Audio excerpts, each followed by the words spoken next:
దోర్నాల పట్టణంలోని పాత పోస్టాఫీస్ బజార్లో శనివారం టీటీడీ ఇన్ఛార్జ్ గూడూరి ఎరిక్షన్ బాబు సుపరిపాలనలో తొలి అడుగు కార్యక్రమం నిర్వహించారు.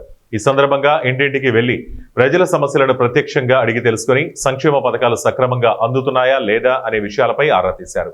అర్హత గల ప్రతి కుటుంబానికి తమ ప్రభుత్వంలో సంక్షేమ పథకాలు అందజేస్తామని ఎరిక్షన్ బాబు తెలిపారు. ఈ కార్యక్రమంలో కూటమి నాయకులు పాల్గొన్నారు.